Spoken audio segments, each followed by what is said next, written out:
కురుక్షేత్ర యుద్ధం. కురుక్షేత్ర యుద్ధభూమిలో భీముడు మృత్యుదేవతలాగా కళింగ సేనను పొట్టబెట్టుకోసాగాడు.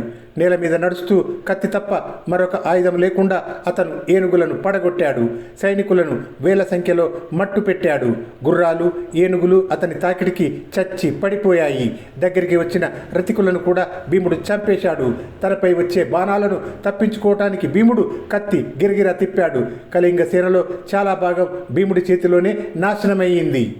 ఇంతలో భీముడికి కళింగరాజైన శృతాయుషుడు ఎదురు తగిలాడు. భీముణ్ణి అతను బాణాలతో కొట్టి బాధించాడు. కానీ ఇంతలోనే భీముడి సారథి అయిన అశోకుడు మరొక రథంతో వచ్చి చేరాడు. భీముడు ఆ రథంలో ఎక్కి శృతాయుషుడితో యుద్ధం చేశాడు. త్వరలోనే శృతాయుషుడు భీముడి చేతిలో చచ్చాడు.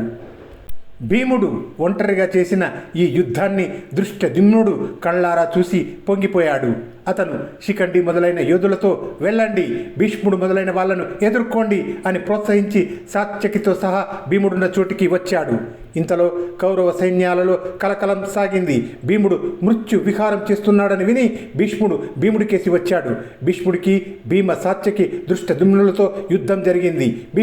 భీముడు గుర్రాలను చంపాడు. భీముడు తన పైకి శక్తి విసరగా దాన్ని బాణాలతో ఖండించాడు. దృష్టద్యుమ్నుడు భీముణ్ణి తన రథంలో కూర్చోబెట్టుకొని ఎడంగా తీసుకుపోయాడు. కానీ ఈ సమయంలోనే సాత్యకి బాణాలతో భీష్ముడి సారథిని చంపాడు. గుర్రాలు బెదిరి భీష్ముడి రథంతో సహా పారిపోయాయి. ఇది చూసి భీముడు ఆనందంతో దృష్టద్యుమ్నుని కౌగిలించుకొని అతనితో సహా సాత్యకి వద్దకు వచ్చాడు. సాత్యకి రథం దిగి భీముణ్ణి కౌగిలించుకొని, భీమా, ఈమె నీ శౌర్యం, ఒంటరిగా కళింగరాజును అతని ఇద్దరు కొడుకులను కళింగ సేనలోని అనేక మంది యోధులను చంపేశావు కదా అని అభినందించాడు. ఇంతలో మధ్యాహ్నమైంది.